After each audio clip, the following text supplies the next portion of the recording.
Good afternoon, everyone. Today is June 17th, 2024. The council briefing meeting will come to order. The time is 2:02. Will the clerk please call the roll?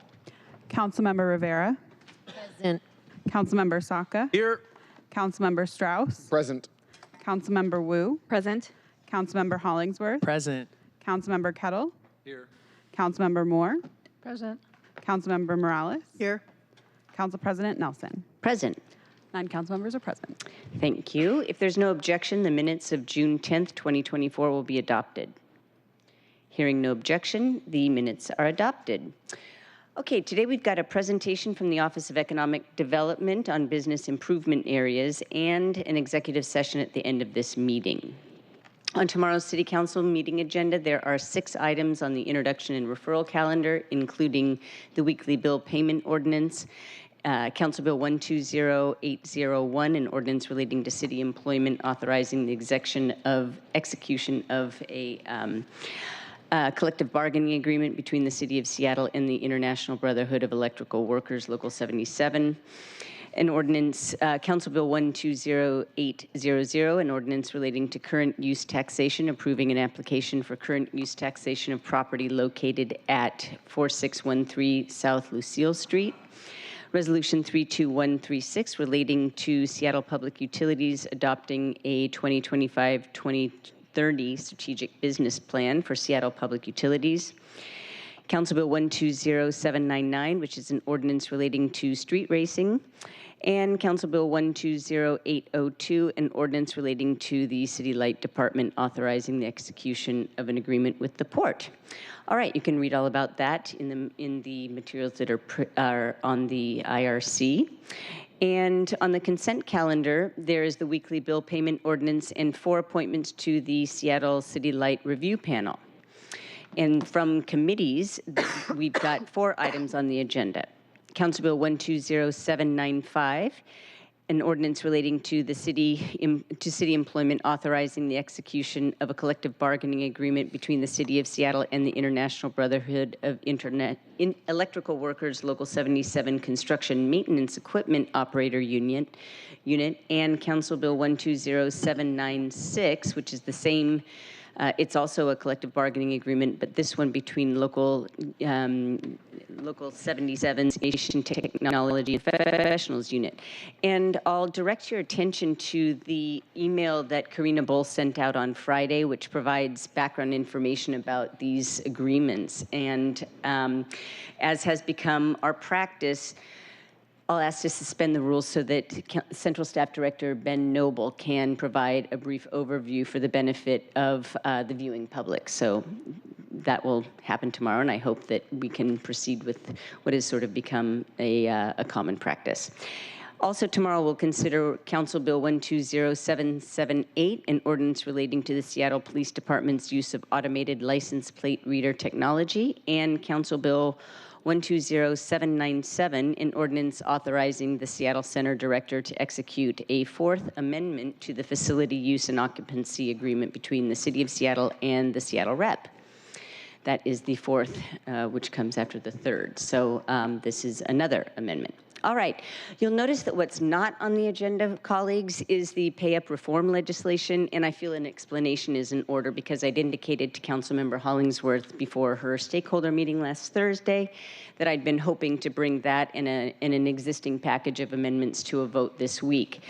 But then I put it together that 3 out of 8 of the council members who can vote on this legislation are excused from the meeting, and it's certainly not good governance to vote with so many people gone. So, and for transparency's sake, because they haven't been published yet, the most significant amendment in that aforementioned package would increase the required hourly payment floor to 110% of Seattle's minimum wage. So that would be $21.97 per engaged hour instead of $19.97, which is Seattle's current minimum wage. And the network companies have agreed that they would still remove the fee at that compensation level. But talks are ongoing. I've learned that there are additional possible amendments, and so it's on hold for now until further notice, but I assure you, everybody, that I am as eager as anyone to get this off our plate. So with that, we'll move to today's, to the following items. Ordinarily, we'd go right into the presentation. But because normally we have presentations at council briefings, we typically have them before our round robin, but Councilmember Strauss has a hard stop to catch a train, so if there's no objection, we'll consider item 5 out of order to allow Councilmember Strauss to provide his remarks before our BIA presentation, and then we'll move forward with our presentation before having the full preview from the rest of council members. So, hearing no objection, Councilmember Strauss, you're recognized to present your report. I will note for the, just going forward, I discourage changes in the order of agenda items and roll call. It throws people off, and so just be mindful of that, and please give me as much advance notice as possible. Still no objection? Go ahead. Thank you, Council President. Colleagues, I have some important information to share, which is why I did not just be excused from today's meeting. I also have to catch a train so that I can be here for Councilmember Saka's Select Budget Committee tomorrow. Councilmember Morales and I are traveling to Association of Washington Cities conference all week. So colleagues, I expect 3 pieces of legislation that will make up the mid-year supplemental budget package to be transmitted tomorrow. And why? So there are 3 of them. There's the mid-year grant acceptance ordinance. We saw a grant acceptance ordinance already this year. We will have the mid-year supplemental budget ordinance, and then we will have the annual wage increase AWI adjustment ordinance. When we get to the fall, you will also find that we have many different bills that make up what we colloquially call the budget. And so this is no different, where we have 3 bills. Central staff has been already working with the executive and the CBO to have an understanding of what's in the package. However, for them to do their full analysis and writing the memorandum, they do need to have it transmitted first. And so once it is transmitted, we will have a memo, we'll have their analysis, and I want to give you some key dates as we're moving through this process. The initial briefing on the mid-year supplemental package is scheduled for July 17th at the Finance, Native Communities, and Tribal Governments Committee. All council members are welcome to attend, and I also suggest having a one-on-one briefing from central staff ahead of this committee. I'm becoming a broken record when I say, if you ask all of your questions at committee, we will all be here until the end of the year, and you all have really good questions that make this process better. So please meet with central staff about the supplemental budget and the 3 pieces of legislation. I also want, they're dense bills, they require your attention, and really I ask you, if you are not getting answers to the questions, or if departments aren't being responsive, let me know, because I'm your partner in this work. And if you're not receiving answers to your questions, then that leads you to a place where you can't vote on it, and that doesn't work for me, because I'm here to support you. And so let me know. I'm also going to share with you that the amendment deadline for this is real. I'm providing over a month advanced notice of the first committee hearing. I'm providing advance notice of it even being transmitted. This is a change in practice from the past, because I want you all to have as much information as possible. Usually we announce this type of thing once it's already been transmitted. So if there are mid-year budget amendments you are considering, the deadline to submit those budget amendments is noon on Thursday, July 25th.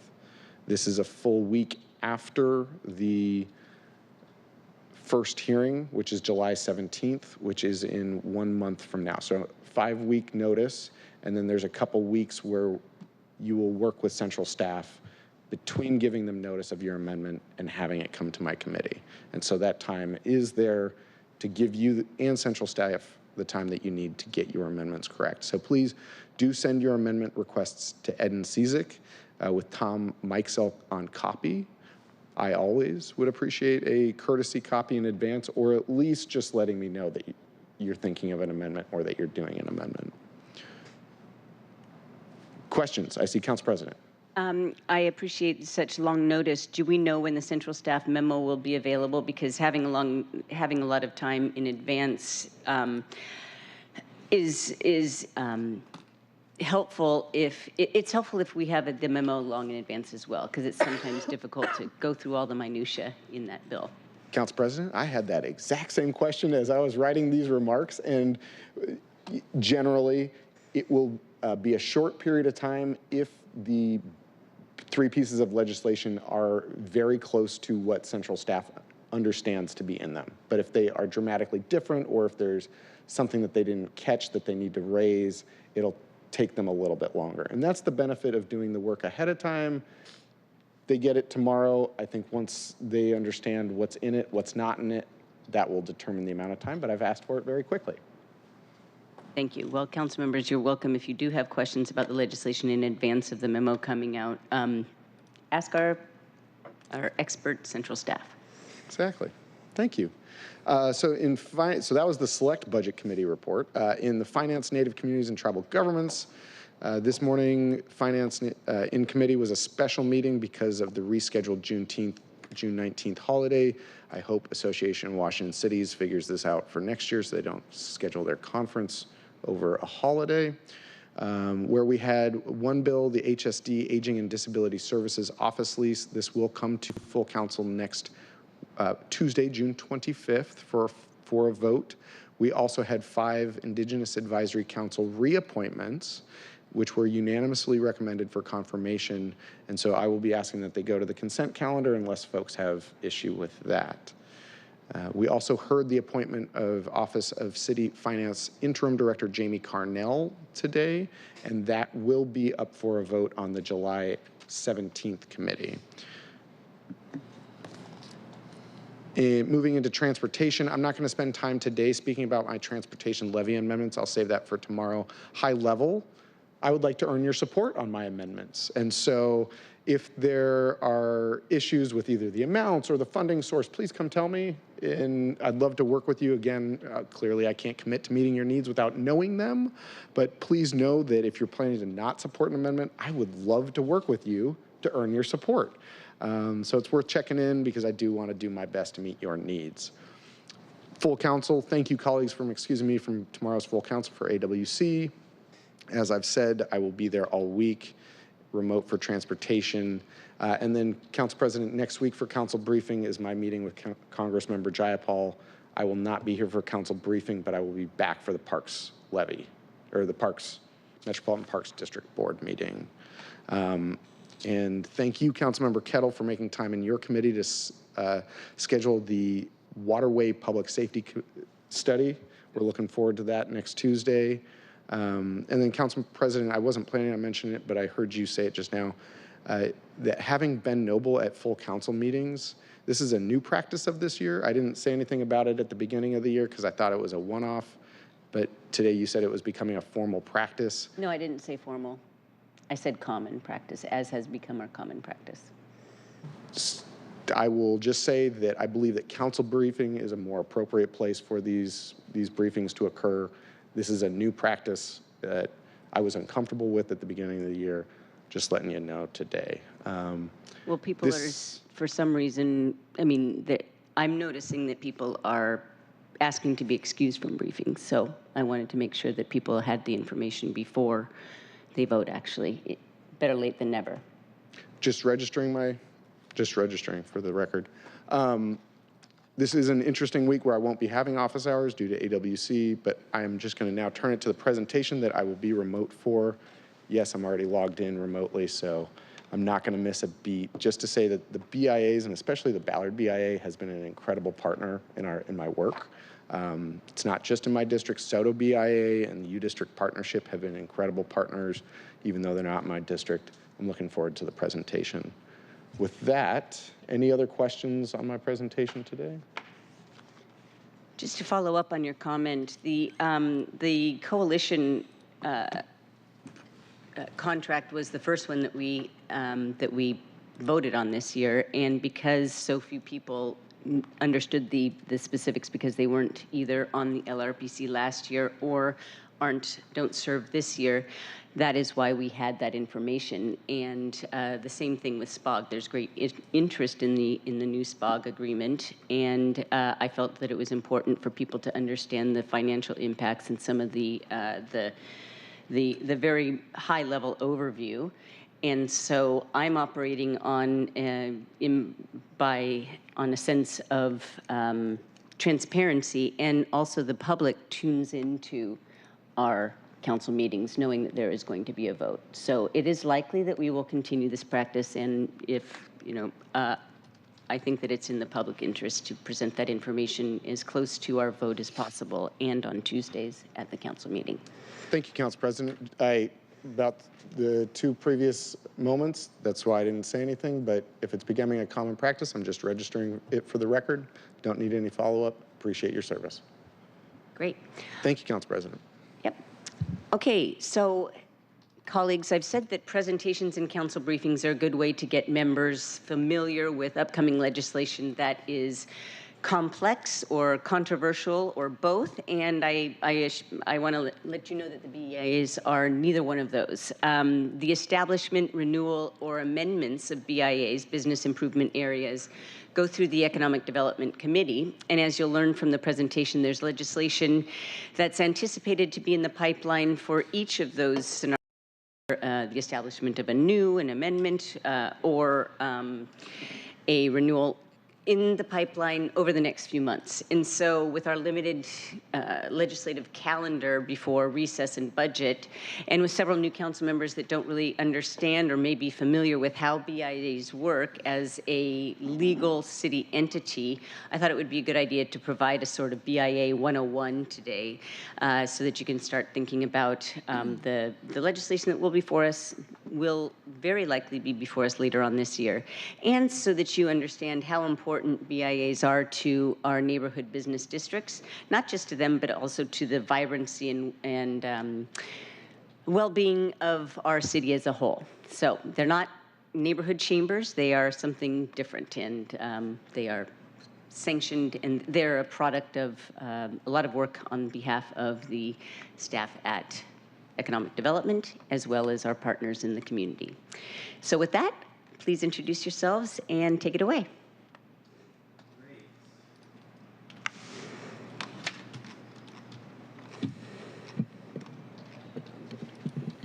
We're just waiting for the presentation to load.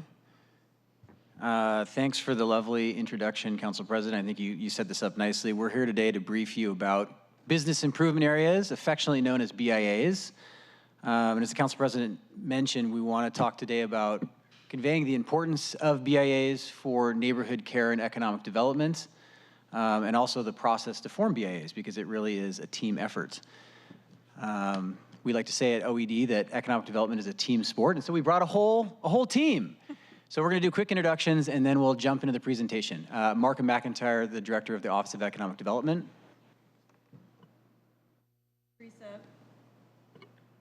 Teresa Barreras, the Business Districts Manager at the Office of Economic Development. Chris Leverson, Project Manager for Build Lake City Together. Lanisha Singh, Interim Executive Director for the Chinatown International District Business Improvement Area. Jeff Liang, Board President of the Chinatown ID BIA. Erin Goodman, Executive Director, Soto Business Improvement Area. So yeah, we brought the Allow A me team the today. opportunity to invoke our former president, Deborah Juarez, because when I hear Lake City, I'll note for the record that this was a topic of interest for her. Go on. Sorry to interrupt. Go on. That was a little D5 shout out there. We like that. Right. Okay. Next slide. So this is just a quick reminder that a couple years back, OED worked with many of our partners, stakeholders, city departments to develop the Future of Seattle Economy agenda for economic recovery. It's got 5 pillars within it. Those were codified with a resolution that the City Council passed. One of the pillars is investing in neighborhood business districts. And so thinking about downtown revitalization and neighborhood commercial corridors. So within kind of the broader framework that OED operates in, this is one of those core pillars. And so we do a lot of work with our business improvement areas. They were crucial during the pandemic. We certainly saw how important they were in attracting federal funds, deploying those, getting them out onto the street, having stable capacity, and being a great resource for information on the ground from the businesses and the business districts about what the needs were, what was working, what wasn't. Since then, they've been a critical partner in just about everything we're doing. And so we're really eager at the Office of Economic Development to expand the number of BIAs across the city. As Council President mentioned, they're not just another chamber. They are really have a distinct relationship with the city. You guys play a key role in formation, so we'll walk through that. We wanted you to just be aware of, again, the importance of the BIAs and the formation process. At the Office of Economic Development, we have a great team working on these issues. Teresa is leading that team. Casey is in the audience here. He's managing a lot of our BIA work. So we've really got a crackerjack team who are working on this day in, day out. With that, I'm going to turn it over to Teresa to walk through some of the nuts and bolts of what is a BIA and the process to form them. Great, thank you. BIAs are essentially a funding mechanism, and they are extremely effective in revitalizing and managing business districts for the benefit of businesses, property owners, residents, visitors.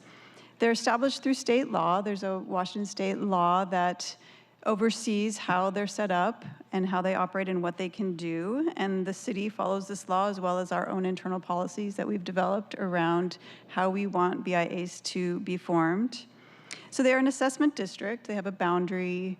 They have established rates and a method of how they're going to assess and who they're going to assess. And they're enacted by city council through legislation and ordinance.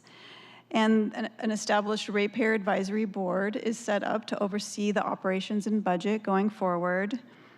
And the BIA themselves, the stakeholders who develop the BIA determine how they're going to assess, who they're going to assess. And within our state law, there's a lot of flexibility here. It can be business owners directly, property owners. You can assess based on square footage, based on property values. It's very flexible, and so the folks in the community determine what makes the most sense for their neighborhood. They also determine how they're going to spend the funds, what their needs are. There's some broad categories within state law of what's allowable, but there's a lot of flexibility within that of what they want to spend the funds on. And these are very broadly used across the world. There are over 4,000 of these kinds of organizations across the world and 2,500 in North America alone. And this year we're going to be hosting, Seattle's going to be hosting the International Downtown Association Conference in September. So we're very excited. A lot of our BIAs will be showcased during that conference, as well as welcoming a lot of folks from around the world to Seattle. In Seattle, we have 11 BIAs. You can see them here, a lot concentrated around the downtown core, and they generate about $38 million of enhanced services and programs. There are a few big ones, a couple big ones downtown that make up the majority of that amount, but they are across the city. And really importantly, they have predictable and sustainable funding for their neighborhoods, and it's controlled locally. All of the funding goes to that neighborhood, to that BIA to support their needs. And it's predictable, sustainable over time. They can be set up with sunset clauses, or they can be set up in perpetuity, and some of them have been in perpetuity, and they can be renewed over time as things change.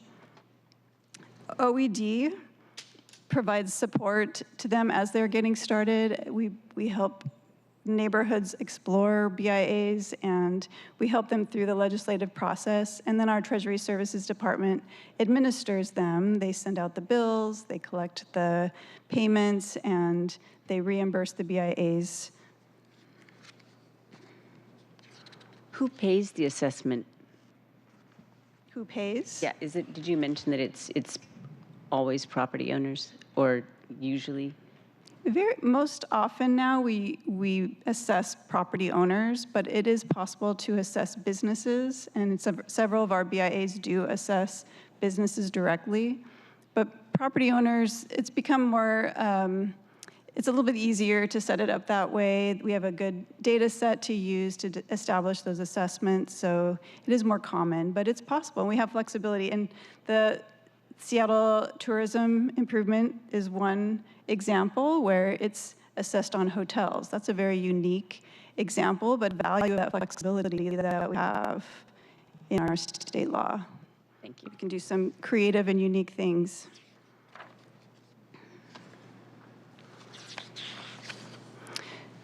This year we have one-time funding to explore more BIAs in Seattle. We, as Marka mentioned, we are really interested in trying to grow BIAs across the city. And we've seen that they're a great tool to maintain and improve business districts. And so with this one-time funding, we are focusing on supporting BIAs in equity districts, which what we mean by that are districts that score high on the equity index of the city. And so we're helping provide consulting services and also direct funding for those neighborhoods. We're working with Lake City, MLK Othello, Rainier Beach, Central Area, Atlantic, Capitol Hill, and then we're also supporting Chinatown ID BIA to do some deep work exploring an expansion for their neighborhood. So most of the BIAs that we've seen have formed in the wealthier, more developed neighborhoods, and so we really wanted to focus this one-time funding to support equity districts to explore this as a tool that could serve their neighborhood better. And we also want to invest in really building our program, investing in education, trying to get the word out to even more neighborhoods beyond these 6 to help them understand what a BIA could do for them, understand what it is, and then invest in more best practices support for BIAs once they do get started to help them get started quicker and have some tools in place, and as well as looking at our own city policies.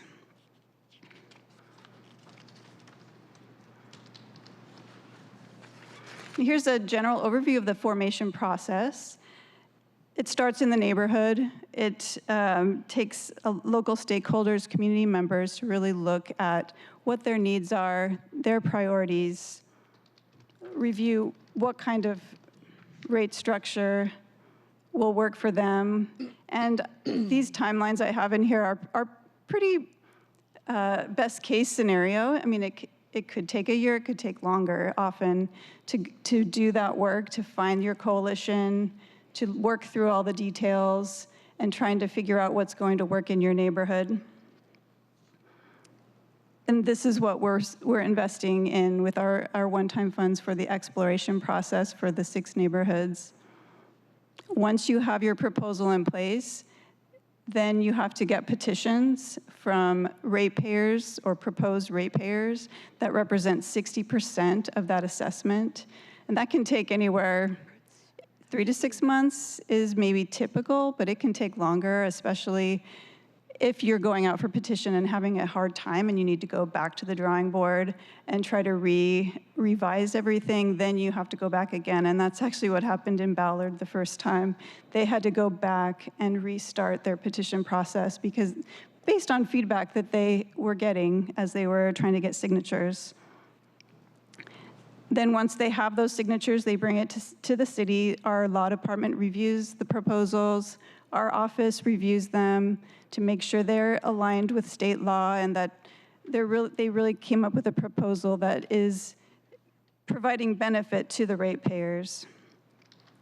And then once the mayor's office submits it to council, it can take several months at council to go through all the steps that are required to establish the BIA. There's a public hearing, and then that takes a few months in and of itself, and then the BIA can get started. And with that, I'm going to turn it over to Erin Goodman, the Executive Director of the SOTO BIA, to talk about how she has used a BIA in the neighborhood.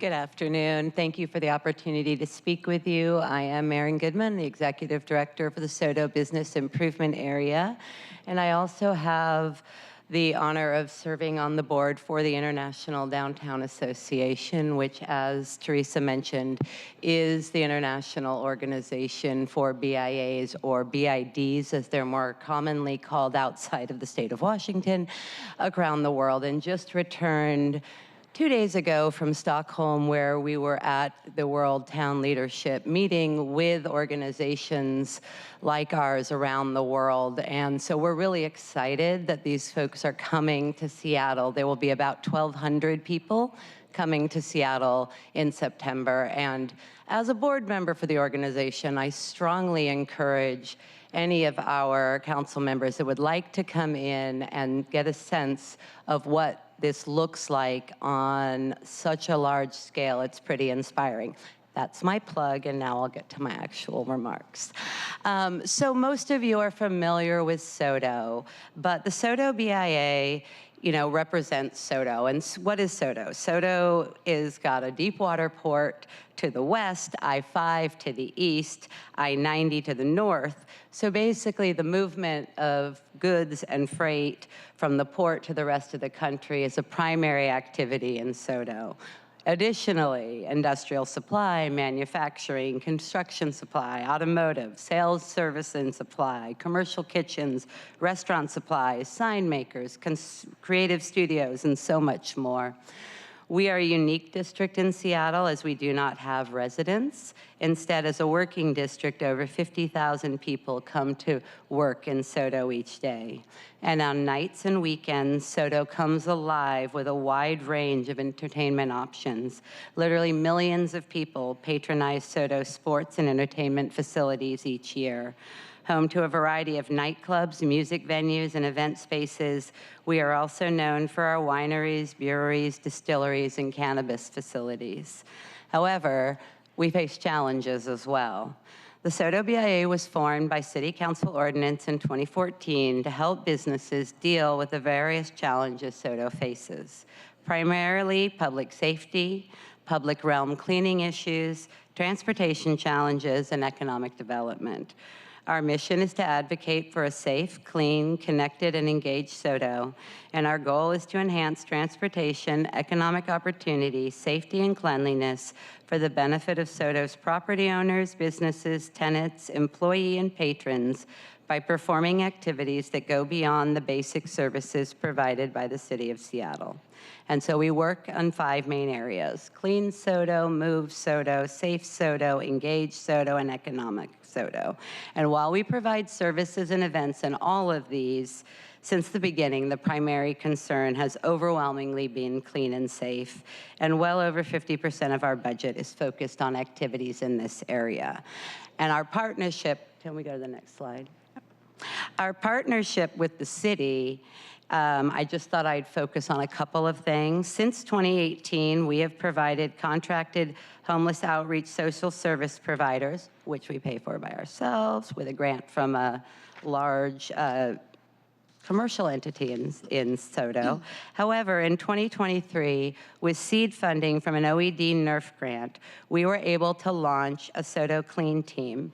For those of you who are familiar with the DSA and their ambassadors, this is something that I've wanted in SODO for many years and knew that we could support, but getting it off the ground was a little outside of our budget.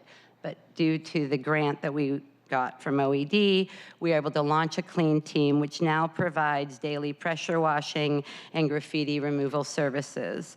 And additionally, we are focused not just on graffiti removal, but on graffiti prevention.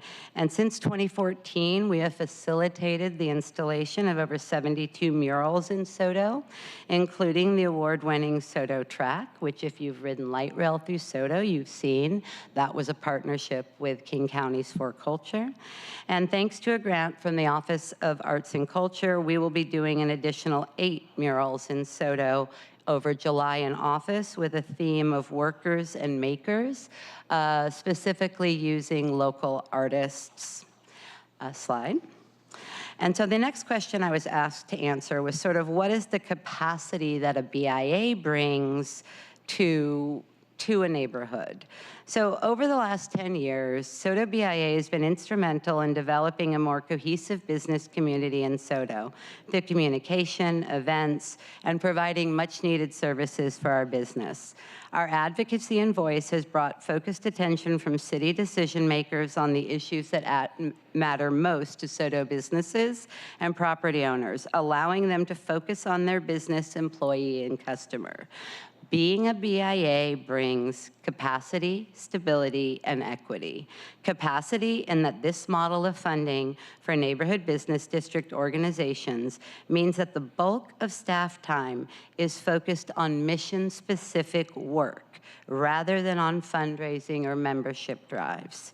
Stability in that our current authorization is through 2029, so I have a general idea of what my baseline budget will be for the next 5 years.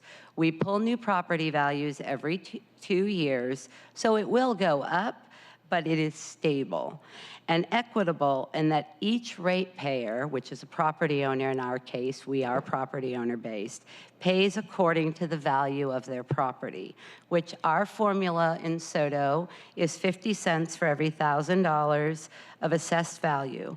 So in SODO, that means that I have properties that pay over $100,000 a year and properties that pay less than $100 a year. And they all have access to the same services. And so when you are looking at an organization to serve a neighborhood, you want the capacity to have staff to know that you are focusing all of your time and energy on serving the people that you are there to serve. And so when I came into this from a chamber model, which there's nothing wrong with chambers, please don't take that, but this has allowed us to stay focused on the needs, and the needs are great. And so I obviously, as I've been in this role for 10 years and continue to do work to help other organizations, both here in Seattle and quite literally across the country and the world, create these type of organizations. I'm a big supporter, so. Great, thank you, Erin. Next, we're going to hear from Chinatown International District BIA, Jeff Liang, the board chair, and Monisha Singh, the interim director. Good afternoon. My name is Monisha Singh. I am the outgoing executive director of the Chinatown ID Business Improvement Area. The CID is one of Seattle's oldest neighborhoods. It's a historic neighborhood. It's a majority-minority neighborhood. It is one of the densest restaurant districts in our region. It's home to residents and businesses and family-based properties. And it is a cultural home to many in the region. The CID-BIA was founded in 1994 by local business and property owners. So this year is our 30th year anniversary.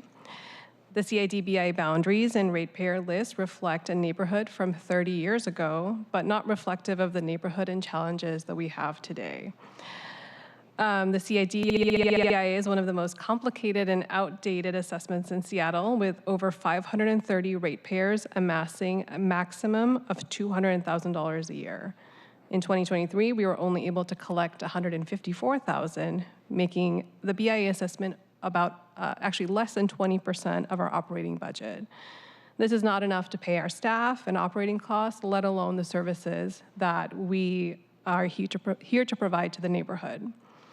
The CID-BIA has 4 areas of work. That is sanitation, public safety, marketing and events, and advocacy. We have relied on grants and sponsorships and donations to service the neighborhood for 30 years now. These funding streams are not sustainable and cannot meet the needs of the neighborhood. For example, this year we received $200,000 from the Downtown Activation Plan, but that was one-time funding. We use that to increase our service hours with our cleaning contractors, and now, in addition to other initiatives from SPU, are at what we consider a baseline of cleanliness. However, since it is a one-time funding, we will have to reduce those hours next year. And with sanitation, we know that consistency is key, and without a fully funded and sustainable BIA, we're not able to address the needs of the neighborhood. It's also important to note that the CID-BIA's assessment boundaries do not include Little Saigon. So it is what we consider west of I-5, just Japantown and Chinatown. And the only way that Little Saigon can receive services for sanitation, marketing, and public safety is through grants administered as a pass-through from our BIA. I'll turn it over to Jeff now to talk about the future of the CID BIA. Yeah, thanks, Monisha, and thank you, council members, for letting us be here. And also, Markham, Teresa, and Casey, thank you for OED for letting us present. I'm board president of the Chinatown International District BIA, but I'm also a ratepayer. I'm not a property owner, but as a business owner, I'm a ratepayer. I have my own law office in the Chinatown International District. But as Monisha mentioned, we're using we established our funding formula in 1994. So we're currently using a 1994 funding formula to address problems that are 2024. And so when I took over as board president this past year, one of the things I wanted to do was just do a review of kind of the operations, the services, and what we're doing as an organization. And a lot of that work has been since, I would say, the start of February, is just doing a listen and learn outreach campaign. So our board, along with working with the mayor's office and OED, we've just been trying to talk to ratepayers, property owners, and community members just about what the needs are. And so that's what we're doing right now. We're trying to assess what the needs are and what especially, a lot has happened over 30 years. The feedback so far, just to summarize a few bullet points. One, public safety. I mean, that's always a concern, as Aaron mentioned too. I'm sure a lot of the other BIAs talk about that too. And also just technical assistance, just businesses themselves having questions. So, for me, it's not enough to just know public safety, technical assistance. I'm trying to dig down deep to get the stories and understand what's going on. Because if I take it more from like a user-centered perspective, right, that's who these ratepayers are. They are our clients. I'm trying to understand, and I'm helping our board too, and our staff members are really good at understanding the needs. But we're also just trying to get there too as we look at what the future holds.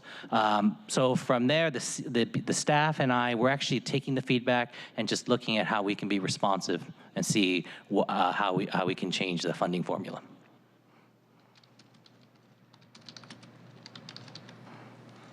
All right, thank you. And our next presenter is Chris Leverson, the project manager of Build Lake City Together, who's one of our BIA exploration neighborhoods. Thank you. Build Lake City Together is a small business support and neighborhood building program of akin. We work in the city. We have 2 full-time staff that do things from direct financial and technical support, facade improvements, promotion, micro-business guidance, and clean and safe programs. Lake City, as you know, is an extremely diverse community, and both culturally and economically. And only recently has Lake City really begun to be identified with that diversity. And I think it's just taking some time for the investments to be significant enough to get out in front of issues of displacement and lack of opportunities. The challenges for us include a growing number of empty storefronts, certainly strong issues with perception of safety, which is leading people in the neighborhood to shop and recreate elsewhere. And certainly we feel there's a lack of vision for how the neighborhood will develop and grow. But I know these issues are shared across the city. I just think sometimes that Lake City suffers a little disproportionately because we have never really been a thriving business district. We're challenged by a state highway that runs through our central business core, and certainly with issues of walkability and pedestrian safety with that. We have wonderful partners in the city, though. Kathy Moore, our new district council member, we appreciate her. We've worked well with Department of Neighborhoods, Public Utilities, Arts and Culture, but our biggest supporter has definitely been the Office of Economic Development, who we've been working with since 2014. And they're providing much of the support that allows us to do the work that we do. So much appreciation to you. We're looking forward to exploring a BIA in order to create more partnership among community and the city and enhance the support that the city is already committing. As values increase in the neighborhood, we hope that the budget of the BIA was help to create a more sustainable model within our business district. Again, we're thankful to OED for working with us to do this exploration, and we're looking forward to more focused conversations with property owners and businesses about how we address their biggest concerns through a formalized collaboration. So, thank you. And just as was mentioned earlier, there are some BIA actions coming up in this summer. We're hoping that the West Seattle Junction BIA will have an update to their BIA coming through council. And then we also have Finney Greenwood, who is creating a brand new BIA and is very close to starting the petition process. Hopefully that will go well, and they would love to come in at some point this year, but they might miss the window. We're hoping to support them through that. And then we're also talking to Broadway. They're interested in an amendment. And then, of course, Chinatown ID, BIA is working really diligently to try to pull together a new proposal, and hopefully coming in the next year or so. So we are so very lucky to have such diverse and unique neighborhoods all across Seattle, but I think we all know that they then have diverse and unique needs. So we just wanted to demonstrate that we have a tool here at the city that is flexible enough to meet those needs in different and various ways. We also wanted to demonstrate that these don't just happen overnight. They take a lot of work, a lot of community organizing, a lot of work on our team, a lot of work with council and the mayor's office to make them happen. But that once they do happen, they are this incredible, sustainable tool of economic self-determination for these neighborhoods. So we did want to kind of showcase the pipeline that we're working on. We're in Lake City. We're in this early initial exploration phase. We're in the CID. We're working on trying to revamp or renew and update based on current needs. And then SODO BIA, who is doing great work, but still needs strong support and partnership with the city. So with that, thanks so very much for listening, and please let us know what questions you have. Thank you very much for coming and providing this information. So I think that since I've been in office in January 2022, I think that I've presided or I've sponsored the legislation for 2 renewals or updates of the Seattle Tourism Improvement Area. This is the assessment on hotels that provides money to not just promote leisure travel, now business travel as well, downtown, although it is assessed on downtown hotels only, but they also promote every neighborhood district and lots of other wonderful things about Seattle to draw visitors. So there were those 2, and then there was the big update of the of the mid legislation, and that when you see the people in the chartreuse vests around downtown, those are paid for by an assessment on the property owners downtown, and those folks provide not just supplemental services, but really, really essential services for our downtown: trash cleanup, graffiti cleanup, security, et cetera. And then also with the Ballard update, the Ballard Alliance update, that, you know, we think of Ballard and you think about all those festivals and other benefits that entity provides, not just the businesses, but the neighborhood as a whole, and draws people from all around. So what I always say is that when the businesses and property owners come to the city and ask for us to increase their assessment, then we should say yes and thank you. And we are fortunate that we have so many neighborhoods and businesses and property owners that want to contribute, not just to their own. They're not just improving the situation for their own businesses. They're making improvements in the whole district. Correct me if I'm wrong, but I think, if I'm not mistaken, the largest percentage increase for the mid-renewal and the Ballard Alliance, I think, was in the security category. When I say security, I mean making sure that there is an added presence in either on the street or around businesses, primarily in the off hours, but sometimes during the day. Is that not the case? I hate to catch you off guard, but I think that I remember when I looked at the before and after the proposals that's been an area of increase. I think that is an area of interest for all of our neighborhoods and all of our BIAs. You heard that reflected by both Aaron and Jeff in talking about their 2 neighborhoods, but we hear that routinely from all neighborhoods, whether they have a BIA or not, that one of their main concerns is public safety and all the kind of multifaceted ways that shows up. Thank you. So just when you were talking, Aaron, I wanted to thank your participation, because you're so much more than an executive director for the SODO BIA. You are a source of advice and counsel and policy recommendations for the city as a whole, because I've relied on you from day one, pretty much, or day 10 of being in office. You've helped me understand what the business's needs are, and you've come and reported to the Economic Development Committee twice with recommendations for how to not just improve the businesses in neighborhood within BIAs, but how we should go forward as a city with some policy initiatives that have ended up being quite beneficial. So thank you much for your work and your leadership on that front as well. Thank you so much for the opportunity. Councilmember Morales. Thank you. I, first of all, want to thank Monisha and Jeff for being here. I know, Monisha, we've worked for several years trying to get 200,000 here, 200,000 there to support additional cleaning in the CID. But you mentioned the fact that you have 530 ratepayers and you only generate $200,000 in revenue. So I wonder, Markham, if you can talk a little bit about the difference in rates that are assessed and really the difference between these two all of these BIAs in terms of the revenue they're able to generate. I can imagine that downtown is probably an outlier, but I know it has $1 million, maybe more, and the CID has 200,000. Mm-hmm.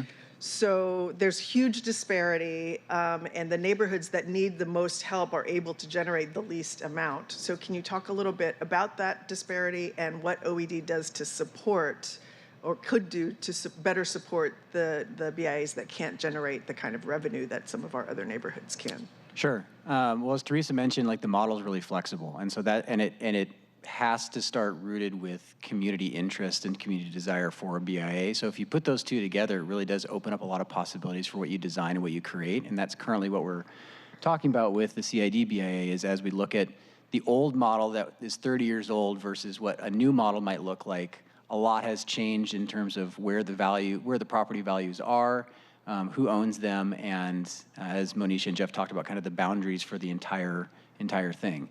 So we're currently in that discussion with them to try to revamp it, because we think that there is more value that could be recouped to support a BIA at a much higher level. You and I have been through that multiple year thing where you're trying to kind of find one-time dollars. We want to get out of that. We want to have that sustained level of support at the right resource level for a neighborhood that's as important as Chinatown International District. So again, it really is that discussion. That's why we call it BIA explorations. It's that discussion with community to kind of figure out what the needs are, what kind of value could be assessed, and then what kind of resource base that's created, and then what you might need on top of that or different from that. I'll mention that I think I mentioned near the pandemic how some of the BIAs were really successful at seeking federal funding. We've seen that happen past then too. U-District Partnership did a great job working with Commerce to bring in $5 million, and they've really done some wonderful work along the Ave there.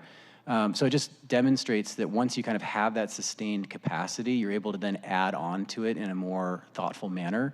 So I think for all of these neighborhoods that we're doing exploration, we're trying to figure out what is that baseline, what that's reasonable, how many of the needs does that address, and then what might be needed above and beyond that. Thank you.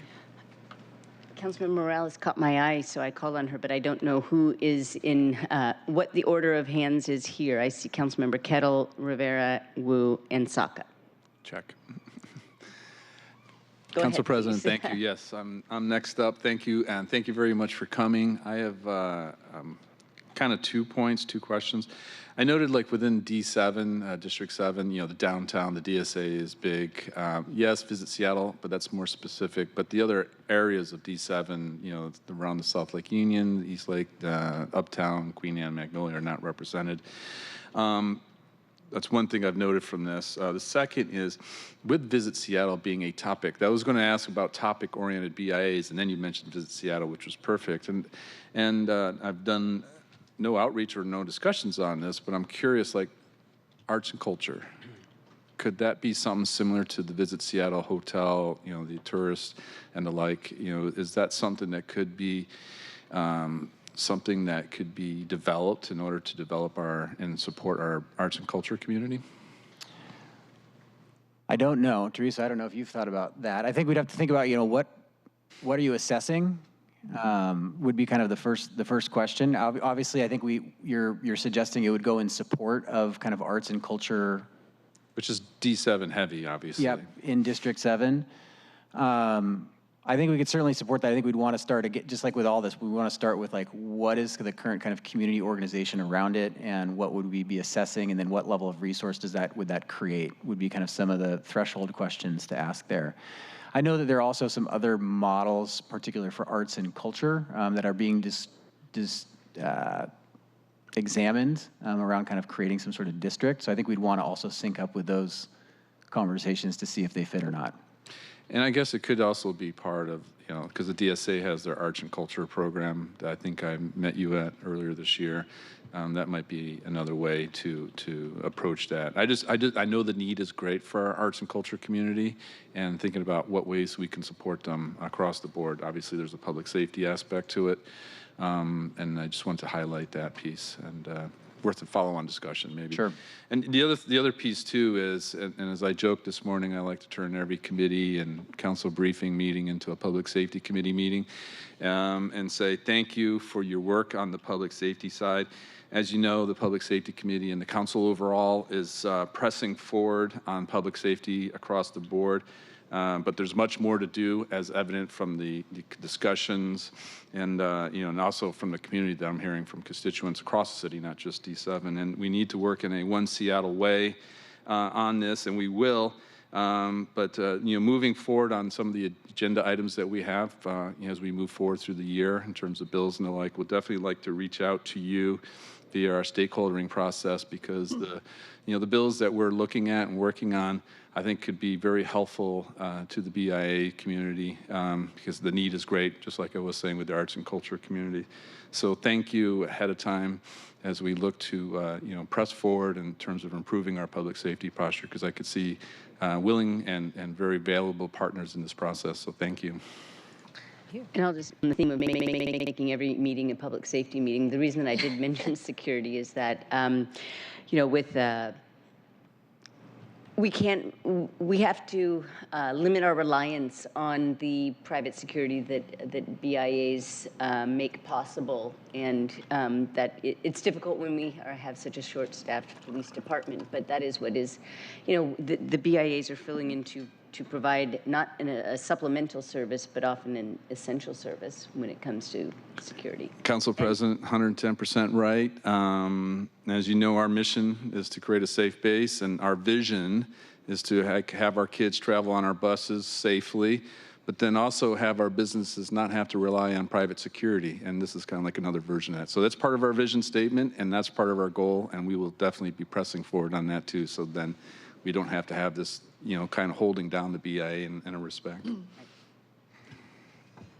Okay, go ahead, Councilmember Rivera. Thank you, Council President. And, Councilmember Kettle, there are actually 4 cultural districts, Uptown, Columbia City, and Hillman Cities 2, and then Central Area and Capitol Hill. So, and I know in the past that Office of Arts and Culture and OED have been really good partners because OED has taken the lead with the BIAs, and they've been helpful with, when those cultural districts were established. So you can all talk more about the current partnership, but I know that it's been a partnership in the past. So thank you for raising that, because that is really important in supporting our arts and culture organizations in town in the similar way that the BIA helps support the small businesses in town. And in particular, because we all know that arts and cultural organizations are also small businesses in and of themselves. Folks don't normally think of them as that way, but they are. And so I know that there's, like I said, been partnership in the past. I want to say also that I've had the pleasure of working with OED for a long time, and also the BIAs, and I can't underscore the importance of BIAs at the city. I know, Aaron, you and I have had the pleasure of working together, sadly pre-COVID, because of the public safety issues. Those public safety issues have become worse post-COVID. I will, though, say that during COVID, BIAs were so instrumental in helping small businesses mitigate for the impacts of COVID. And you all were such great partners when we were reopening businesses. Everyone knows during COVID, we shut down the city.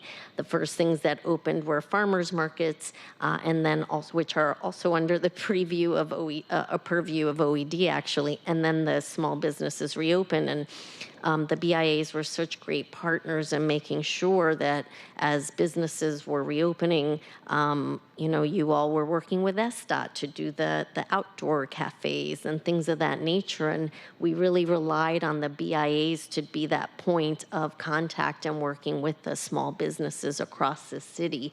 And so I can't underscore the importance of the BIAs as we're working with small businesses across the city, pre-COVID, during COVID, now post-COVID. So really wanted to flag that, just the importance of the BIAs across the city to all the work that we have to do to support small businesses across the city, not the least of which is to deal with the public safety issues. And even on that score, some of the BIAs have ambassadors that they've been able to employ to help with some public safety issues. I know we have them in the U District, in the D4, and so really am so grateful for the work that you all do, and looking forward to the continued partnership, and would love to see expansion of BIAs across the city, because I know not every district has one, and I think they're just invaluable. So wanted to say that as well. Let's see. Councilmember Saka or Councilmember Wu? Who is next? I think Councilmember Wu is Yes, next. please. Thank you. Councilmember Kettle, to your question, I'd like to invite you to committee. Council President Nelson is co-sponsoring in Sustainability, Arts and Culture, and City Light Committee in Arts Creative Economy Roundtable. Director Markham will be there, as well as Director Golgoon from the Arts and Culture Office, and we're going to talk about creative economy and how we can uplift and leverage the creative economy, especially in our downtown core. So it's at 9:30 on Friday, and I will talk more about that later. Schedules are tough, but yes. But yes, and so I was always on the other side since I have business in the Chinatown International District, worked very closely with Director Singh and Director Jeff Lang. And these many years on the advocacy end of continually asking for funding and help. And yes, our rates are very low, and it's difficult to ask to revamp the rates because the businesses have to vote and want to pay more so that we can get more services. And that's always very difficult in the Chinatown International District coming out of the pandemic, and just business in general in that area, that these small mom and pop shops have to vote to pay more. But these funds are essential. Being able to call the BIA and ask for graffiti removal on the first story of the business, to call and ask for excrements or needles to be removed in front of doorsteps, to be able to call somebody and talk about the alley, mixed garbage pickups, and especially to have someone to go to with all their concerns. I'm sure you get so many emails about public safety issues and encampments and 12th and Jackson. And so it's tough being a BIA. You have so much work, and I know for the CIDBA, there's like 3 or 4 of you in the office, and you're only on a $100,000 budget, whereas DSA and other BIAs are working with millions of dollars. And so I want to thank you for all the work that you do. I also want to thank all the BIAs for the work that they do, because I watch like what Don Blakeney's doing in U District and what Aaron's doing, and know that that's what the CID could also get, and hopefully the members there and the misses there will see that and agree for a rate increase so that we can get those services. But it's all about building trust. It's all about getting a return on investments and going forward. And so I'm glad to hear that there's that, you're gonna bring that back for the businesses to look at, and excited for the future of not just the CIDs as well as the new that will be coming online. I've spoken to people in Othello, Rainier Beach about how they want to start bringing or developing their BIAs. But it's all about the businesses and being able to agree to pay into these rates. But also, I know OED has a huge part in that in helping with funding and connecting people to resources, especially businesses to resources. So thank you.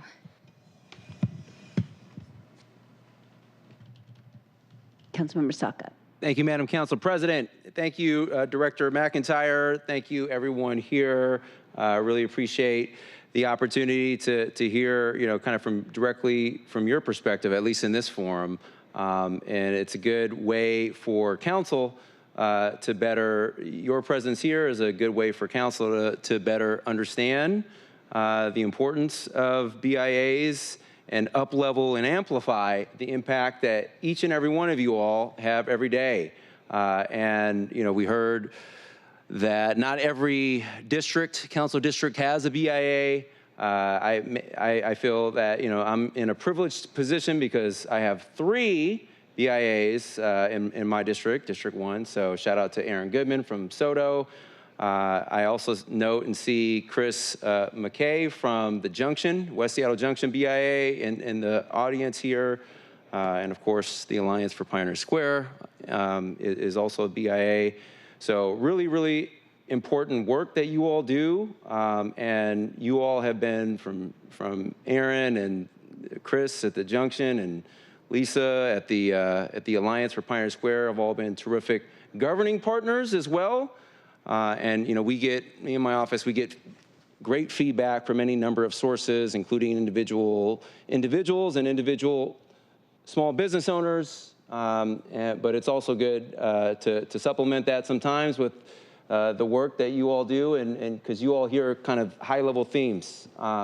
And so anyways, I just want to say I appreciate the work that all BIAs do, but special hat tip to the ones in my own district. I do appreciate the partnership there. And also call to action in terms of making sure that more neighborhoods and districts and areas, or whatever you want to call it, across the city of Seattle are able to benefit from the great work that BIAs do.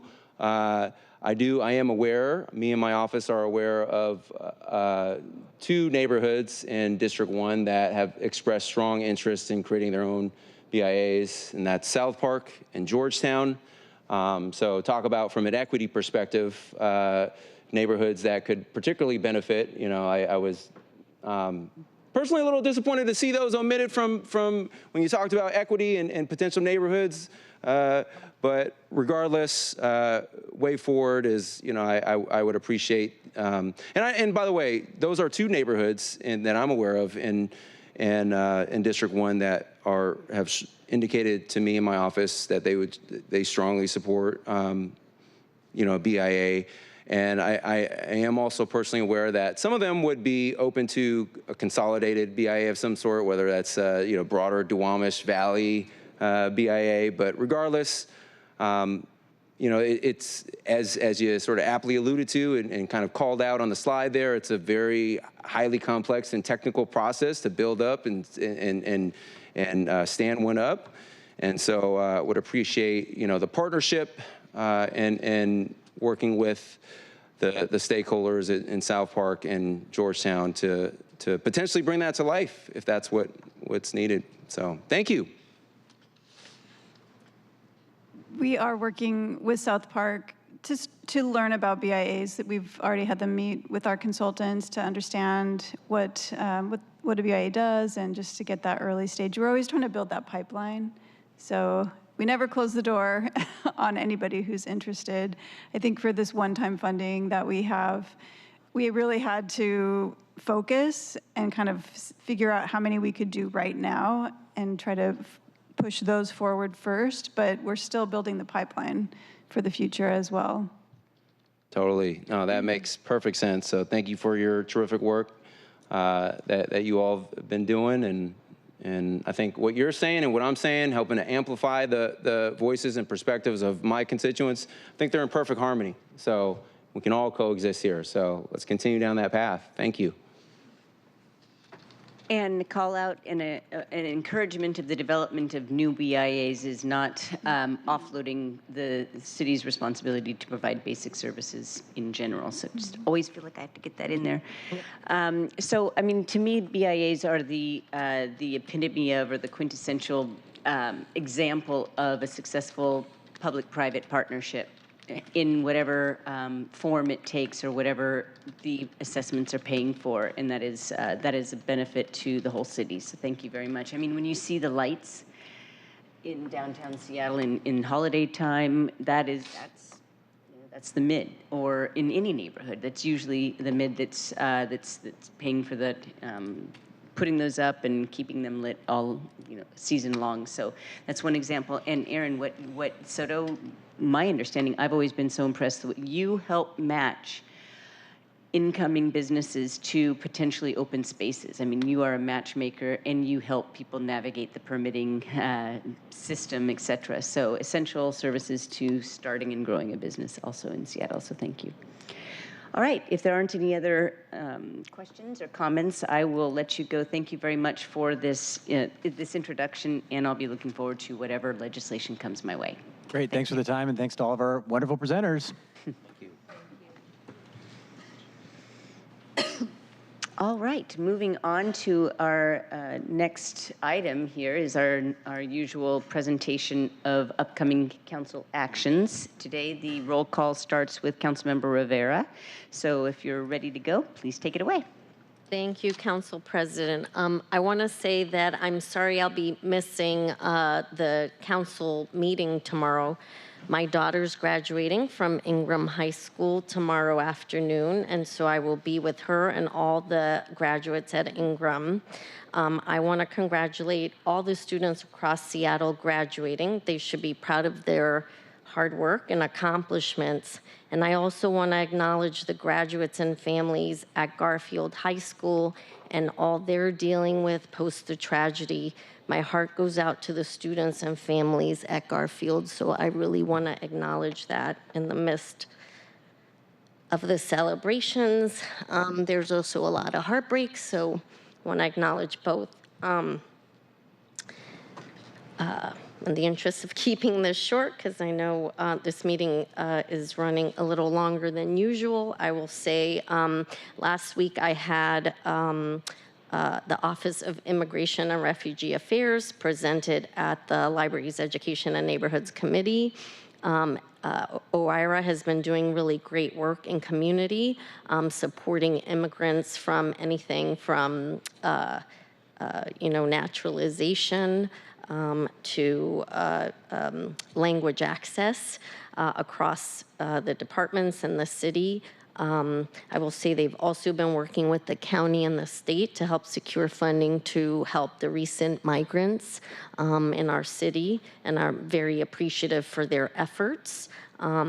Last week, I also met with 43rd Legislative District Representative Nicole Macri. I think it's really important to collaborate with our state partners, so I very much appreciated the meeting with her to talk about our shared priorities and goals.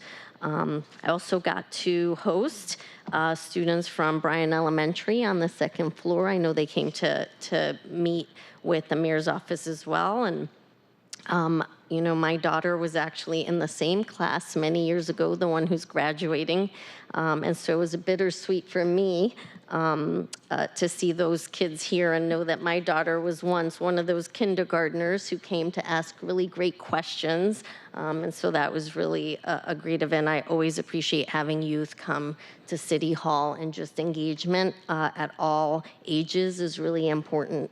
And then I am meeting tomorrow. I'm going to be having my first meeting and looking very forward to it, very much forward to it, with Seattle Interim Chief, Sue Rar.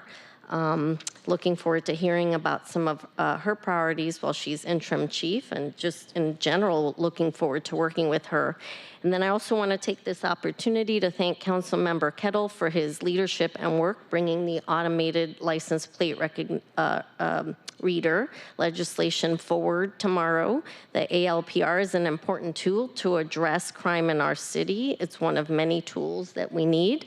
I also want to thank him for introducing an amendment on my behalf tomorrow, since I can't be here, that addresses privacy concerns. While we need more tools in our toolbox, we need to ensure that privacy concerns are being addressed and that we don't have unintended consequences. So this particular privacy amendment will deal with who at SPD is able to have access to the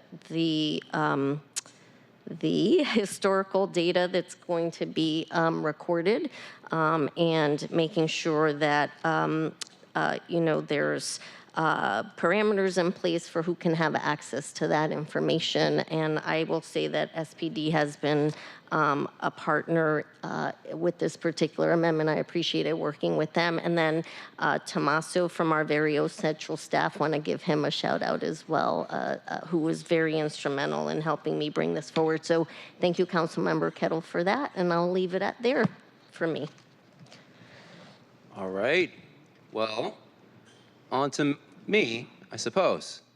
Well, thank you, Councilmember Rivera. Appreciate the passing the baton here. Let me grab it and run from here. So, colleagues, I don't know about you guys, but I still couldn't be any more excited and passionate about what's going on and the opportunity that we all have right now before us to deliver extraordinary basics in a new, profound, exciting way in Seattle, and that is with the transportation levy conversations, the legislation that we're crafting right now and putting together.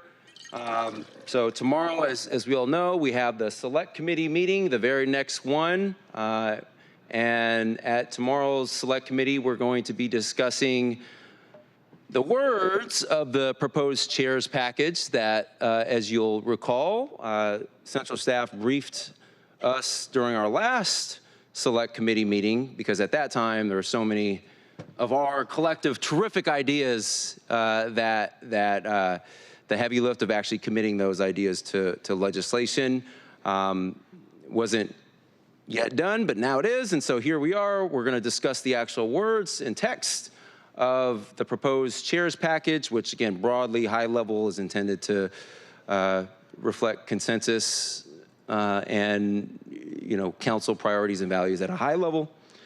And so we're going to discuss that. We're also going to discuss individual council member amendments to the extent we've had them. I have my own, of course, D1 specific one.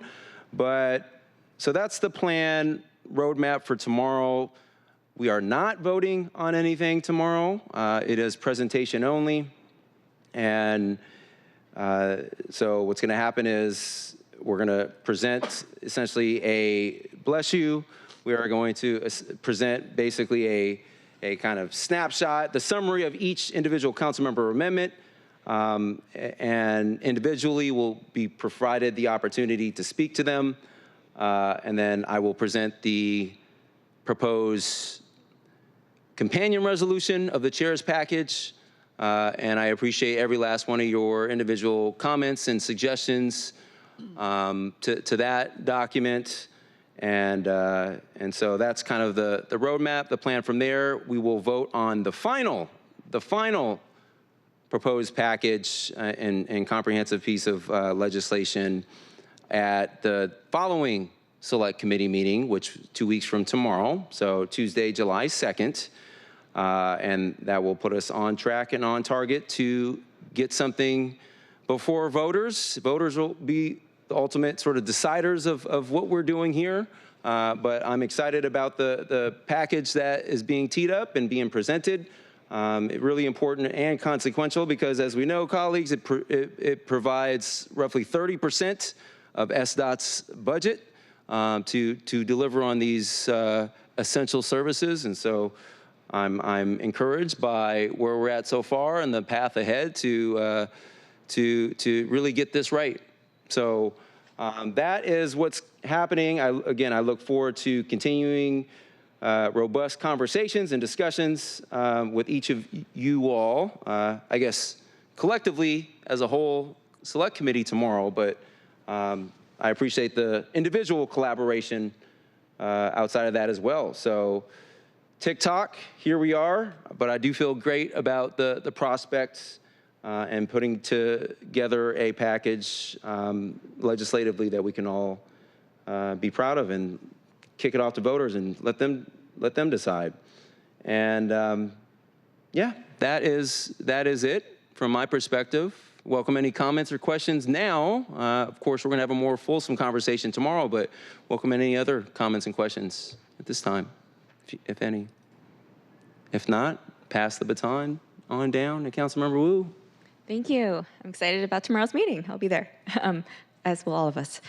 So this past week, I met with new leadership from Real Change and learned about their job program and how to support services for their newspaper vendors. Colleagues, I want to thank you for confirming Seattle City Light GM/CEO Don Lindell. I went up to the mayor's office last week to watch GM CEO Lindell take her oath of office. My office also attended the Department of Neighborhood's open house downstairs in the Bertha Knight Landis room and learned how DON works with departments like SBU and SDOT to ensure city projects are completed in a way that's mindful of those most impacted by their work.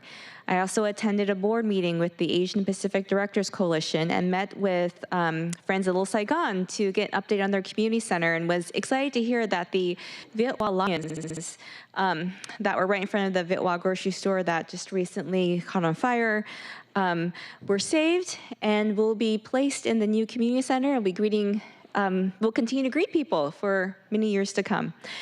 I met with South Lake Union Chamber to learn about the unique concerns about issues faced in Belltown and South Lake Union, and also met with the American Institute of Architects to talk about the mayor's comp plan. I was also invited for a coffee chat with neighbors of Finney Ridge, hosted by the Seattle Chamber of Commerce, and it was wonderful meeting local businesses and nonprofit leaders and artists of Finney Ridge to hear about their concerns. Also attended the Regional Policy Committee with Councilmember Moore. As the committee, we are discussing the implementation plans for the King County Crisis Care Centers. I also had a tour of Mary's Place and spoke with their CEO to understand how we can support our nonprofit resource centers. Was especially excited to see an actual office to residential conversion, even though I know they're all very different, but they have an amazing facility in South Lake Union. So in committee this week at 9:30, spoke about that earlier. It will include our kickoff for the Arts and Economic Roundtable. And so this roundtable will be the first item on the agenda for the committee, and it will happen every third Friday of each month. So I'm excited and grateful to our department partners, Inspire Washington, Downtown Seattle Association. We're working together to bring and amplify the creative economy. And thank you to Council President Nelson for joining us and co-sponsoring this. So the goals of these roundtables is to inform and uplift the work happening right now to define the creative economy, trying to connect the arts with economic development and downtown activation plans. Also during committee this week, Seattle City Light will be following up on their MOA with Port of Seattle on improvements associated with Terminal 46 and Pier 66 Shore Power Project Agreement legislation for a vote. And if there are no further questions or comments, I will pass this to Councilmember Hollingsworth. Thank you, Councilmember Wu. Parks Utilities Technology Committee is going to be next Wednesday, 2 p.m. The 26th. We're still working on the agenda. Last week, we had a presentation, last committee meeting, we had a presentation about the tree canopy at parks and how how we're preserving trees, how we're saving a lot of the trees and planting them for the future for our kids. We also voted on Council Bill 120797, which is Seattle Repertory Theater and Seattle Center. It's an occupancy agreement between the two. Seattle Repertory Theater has been a phenomenal asset for our city. So looking forward to earning everyone's support on that. Last week, met with the General Council of India, General Consulate Gupta, in their office over in a little bit north of Belltown, kind of next to the arena. That was great to learn about all of the assets and relationships that we have with India.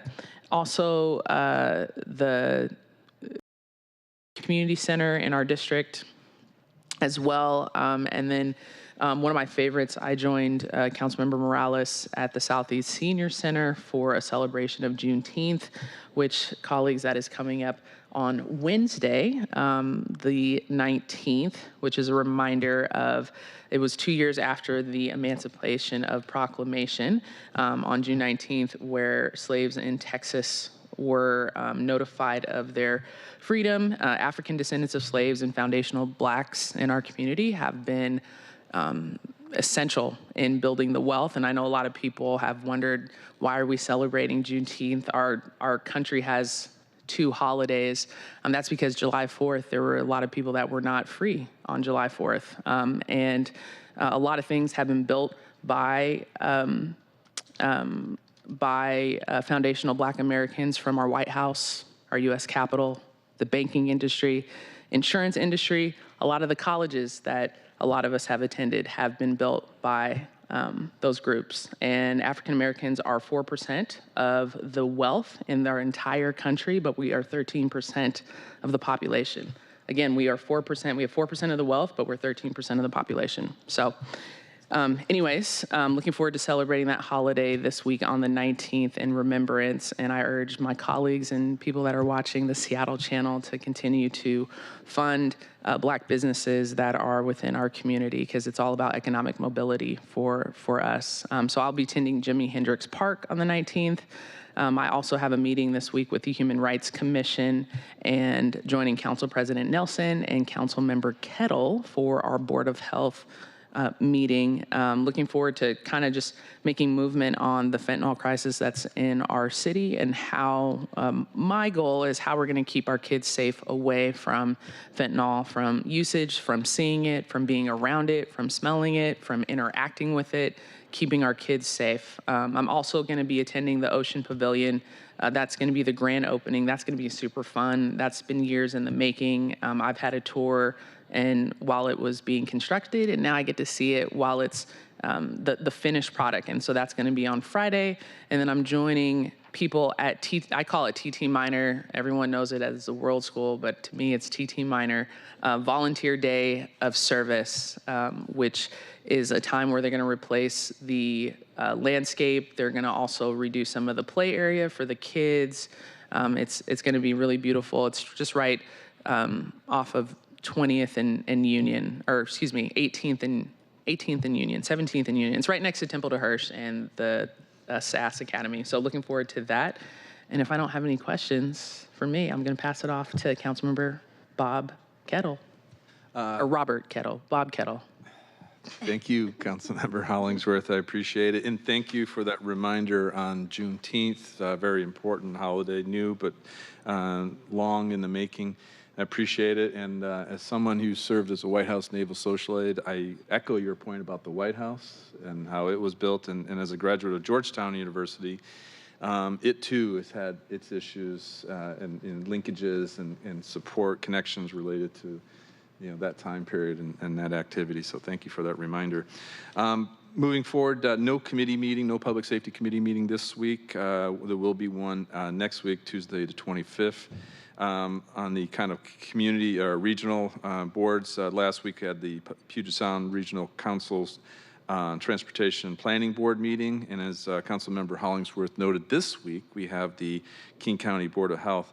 Also, kind of along this vein, on the federal level, I will have a meeting with Representative Jayapal on Friday morning, same time as a very important committee meeting on arts and culture is going to be held.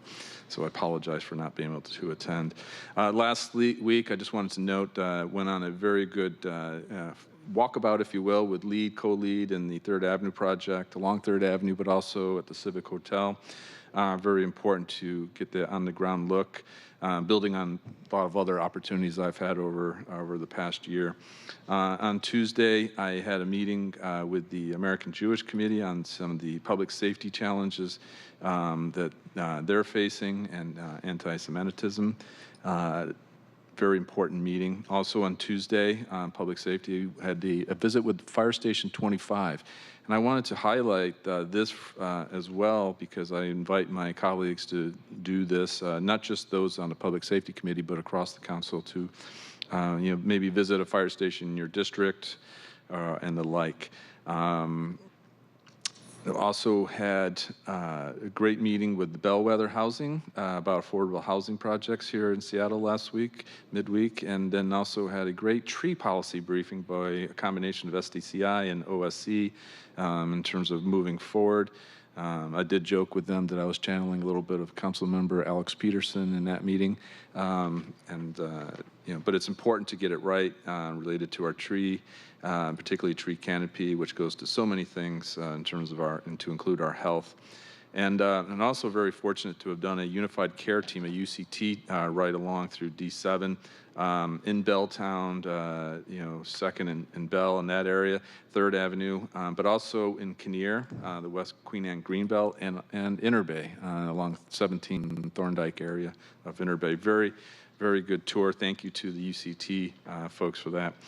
This week, I just wanted to highlight today, the WestPAC, the West Precinct Advisory Council, is having their public safety forum titled Healthy and Safe Streets tonight here at the Bertha Knight Landis room. Great representation, and thank you to everyone that is attending. Again, that is sponsored and headed up by the West Precinct Advisory Council. Later this week, I will have a Health One ride-along. I suspect others have done that as well. Very important. Of course, on Friday, we'll have another District 7 Neighborhood Council meeting, which is very important as we look to hear from all the neighborhoods within District 7. And then closing the week out with a tour of OPA, Office of Police Accountability, with Director Betts and his team. So that's it. I'd like to pass to Councilmember Moore. Thank you. Good, thank you very much. Don't have a lot to offer. Let's see. The next meeting in the Housing and Human Services Committee is scheduled for Wednesday, June 26th. The agenda is not yet finalized, but we are planning on having the housing levy, A&F plan, and housing policies back in committee for further discussion and possible vote. I will note that my staff has connected with committee staff regarding the version that I plan to introduce, which I had mentioned at committee. And would also note that we did push back the amendment deadline to Thursday at 10 a.m. to give people a little bit more time to read through sort of a dense document. Let's see. Tomorrow I will be bringing an amendment to the ALPR bill, just requesting that SPD notify the council if Axon receives is required to respond to a warrant or subpoena. So just wanting to keep track of what's happening with that. And that's been posted, so it's a pretty straightforward amendment. And then last week I had the pleasure of opening the Lake City Farmers Market, so I got to ring the cowbell as well. Yeah, it was fun and awkward at the same time. So anyway, I did enjoy that, and it's every Thursday from 3 to 7, and I highly recommend. It's a great place, and it has one of the most diverse set of vendors of all the farmers markets. So it's tiny but mighty. So I strongly encourage people to attend. For external committees, last week I attended the Regional Policy Committee. At that time, we had a last-minute amendment to the crisis care levy implementation plan around rapid property acquisition scenarios. And I did offer the amendment that had been put forth was that it would provide for King County to acquire property expeditiously and then get sort of post facto approval from the relevant city jurisdiction involved. My concern was that that did not allow for sufficient voice for the legislative body. And so I did bring forth an amendment that would have required that the letter of support given to King County was signed off both by the mayor as well as council president. Unfortunately, it did not succeed. So just noting that I will be reaching out to the mayor's office to talk with them about how we can make sure that we are working together should there ever be a sort of short-term emergency scenario to buy a site that is then going to serve as a crisis care center levy. I think the council needs to be involved in that discussion. So that's really all I have to offer. If there are no further questions, I'll turn it over to Councilmember Morales. Okay, thank you, colleagues. I'll try to keep this short. I was gone most of last week due to illness. I'm not contagious, so happy to be here. Let's see, the June 19th Land Use Committee is canceled in honor of the Juneteenth holiday. I will be in Vancouver, as I've said before, for the rest of the week, representing the City of Seattle at the Association of Washington Cities Conference. So the next regularly scheduled Land Use Committee will be on July 3rd. I am anticipating that we will bring back the office to residential conversion legislation for a vote out of land use. We will also have 3 board appointments to the Equitable Development Initiative Advisory Board for a vote. 1 is a council appointment and 2 are board appointments. Moving to department updates, I received a briefing from the Office of Housing last week regarding the upcoming legislation to update the A&F plan. Also received a briefing this morning from OSC and HSD on our local food action plan update, which my understanding is that will be coming later in July. I met with Judge Fei Chess to discuss recent budgetary and policy changes and how they may be impacting operations at the courts. And my team met with FAS to discuss whether we can find some city facility for our in-district office hours. We will very likely end up at the Beacon Hill Library, which is lovely. I did miss reporting last week on the Growth Management Policy Board meeting. I do sit on that regional committee, so I wanted to take just a minute to share some an update from that. If you don't know, the Puget Sound Regional Council certifies area comprehensive plans from different cities across the 4-county region of PSRC. So one of the agenda items was to review their process for certification. The comp plans are technically due at the end of December. We are anticipating that ours will be late, but nevertheless, once we get it completed, they will be certifying our comprehensive plan. And they do that for several reasons. One is to ensure regional collaboration so that all of our regional cities are meeting requirements of state law.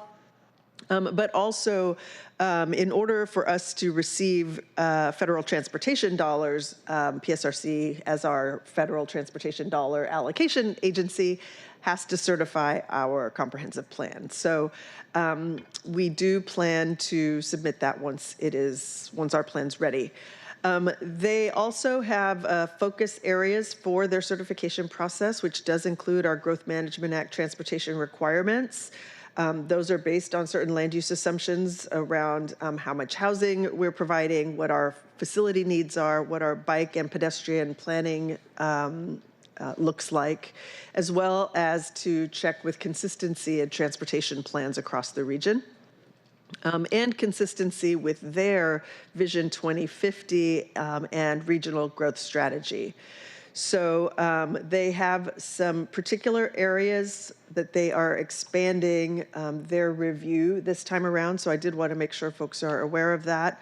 The expanded areas for review include racial equity, housing access, addressing health disparities, station area planning, anti-displacement, and climate change.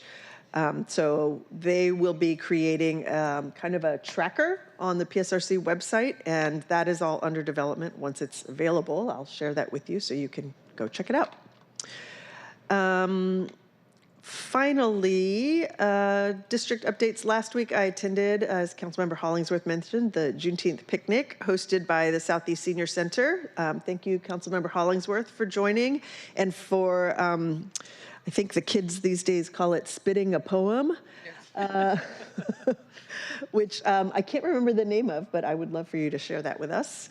It was great. I'm proud to have sponsored the legislation that created this as a city holiday. It is a state and federal holiday, but my hope in creating this as a city holiday was that city workers and all of us will take time to rededicate ourselves to the principles of anti-racism and remember that there have not yet been economic reparations for the centuries of unpaid labor that came from the transatlantic slave trade. So I know we will all be, offices will be closed on Wednesday, but I hope we all take some time to reflect on what that means. Finally, this week my staff will be attending several events in my absence, including a Juneteenth celebration at Seward Park, the Yesler Terrace Community Council, Friends of Rainier View neighborhood meeting. On Friday evening is the Somos Pride reception, the Gaya de Orgullo, to celebrate with our Latinx community. And there will also be a Seattle Women's Commission community night. And that is all I have. I don't see any questions. Yes, Council President. I am so excited to hear you mention the race and social justice tool that has been under production by the PSRC for months and months. I got a test drive in a meeting that I attended last year. I think maybe in the stead of some of a regular voting member's absence, and every time I see Josh, the director, Josh Brown, I always say, when is that going to be ready? And I mentioned it, in fact, when he was here accepting the award. So you are going to be getting a presentation, and then did you say that it's going to be ready pretty soon? When can we start using it is my question. It's not quite ready. It's up, but I'll just do a follow-up with him and see if we can get a specific date, and I'll be happy to share that. Great. Thank you very much. Any further questions for Councilmember Morales? No. Council President, if I may? Yes. I just wanted to share the poem. It's called This Is Just Between Us by Dr. Mona Lake Jones. She is a renowned poet in Seattle, born and raised, and very, very talented. So just wanted to throw that out there. Thank you. You're not going to share it with us? Oh, you said share. I thought you said share who it was. I was not a councilman. Maybe another time. I got you. Excellent. Okay, I'll make this fairly quick. So on the agenda tomorrow, there are two pieces of legislation that are from not the Governance, Accountability, and Economic Development Committee, but rather the Labor Relations and Policy Committee. And so I am the chair of that committee, and so therefore I am the official sponsor of Council Bill 120795, Council Bill 120796, authorizing the execution of collective bargaining agreements with the Construction Maintenance Equipment Operator Unit and the Information Technology Professionals Unit of the International Brotherhood of Electrical Workers, Local 77. Again, please read the email from Karina, and we'll have more information during our meeting tomorrow. And those are the only two items on the agenda that I have to report on for tomorrow's meeting. The next meeting of the Governance, Accountability, and Economic Development meeting will be Thursday, June 27th, and the agenda is still being formalized, but we will likely have possible votes on Council Bill 120781, an ordinance updating definitions in the SMC related to cannabis businesses to align with state law. More on that next time. That will be, it's a fairly technical bill, as I said last week, but it is, wanted to give 2 meetings to discuss and then voted out of committee. I want to thank everybody who attended the committee last week, because we had a very robust and discussion of the implementation of the 2023 Office of the Auditor's report on organized retail crime. We had presenters from, well, we had the Retail Association, we had the Crime Prevention Division of SPD, we had the new director of Public Safety in the Mayor's Office, and other folks together to discuss what more can be done, what is being done. And I think that the takeaway of that discussion was that within the committee at least, there was an abundance of political will to take next steps and to zero in on the recommendations that have not yet been fulfilled. So there's, we say it over and over again how deleterious this is to the health of our business community, but also of the people that frequent and work in these businesses. And so really looking forward to moving forward with that, and be sure to catch it on the award-winning Seattle channel. Okay. The Councilmember Kettle, Chief of Public Safety, mentioned this, but I will be joining him tonight at the West Precinct Advisory Council / Belltown United's roundtable with a focus on, it's titled Healthy and Safe Streets for All Roundtable. And it's downstairs in the Bertha Knight Landis room, starting at, I believe, 5:30. Doors open, and I encourage folks to go. Here's the lineup. Councilmember Kettle. There will also be Deputy Mayor Tim Burgess, Fire Chief Harold Scoggins, Amy Smith, Chief of Care Steve Strand, Captain Steve Strand of the West Precinct, King County Prosecutor Lisa Mannion, Chief of Police for King County Metro Todd Morrell, Sean Soth, who is the Director of Health Innovation and Integration for Evergreen Treatment Services, Stephanie Berg, Regional Director of Central and South. My notes are cut off here. John Ehrenfeld, Program Manager of Health One. Karen Salinas, Director of Outreach for the REACH program. Lots of people. We're going to be talking about what more can be done for public safety and the drug crisis, and so we'll both be at that. It should be a very robust conversation. So that's all I will mention. I want to thank to finish my remarks. Thank you very much, Councilmember Wu, for inviting me to participate. I'm going to listen. I mean, I am sponsoring, but my role is to listen and take the ideas and the recommendations back to my committee for future work from both the Office of Arts and Culture and from the Office of Economic Development. They always say that commerce follows culture, and I'm going there to find out how we can best support culture. Probably Councilmember Kettle is thinking through public safety. All right, with that, if there's no further business, we'll move into the executive session. I will note that, is there any further business? Go ahead, Councilmember Rivera. Well, I just wanted to update on the PSRC, the equity tracker. I also sit on the Growth Management Committee. It's actually live. It just needs to be updated. So you can start tinkering around with it. And if you have feedback, please let either Councilmember Morales or myself know, because we both sit on that committee, or also you can reach out to PSRC directly. But it is a really interesting tool. And like I said, you can go on there. There's some information. It's just not fully completed. Thank you. We should make sure that gets wide distribution, or maybe the Office of Civil Rights is aware of this and perhaps using it as well. Councilmember Saka? Thank you, Madam Council President. One quick housekeeping item. Colleagues, again, thank you for your thoughtful engagement and work and this whole levy legislation, all these conversations. You all have seen earlier this morning that Councilmember Moore's amendment was circulated, and just so you all know as well, it has now been published to the agenda for tomorrow's meeting. So thank you. Okay.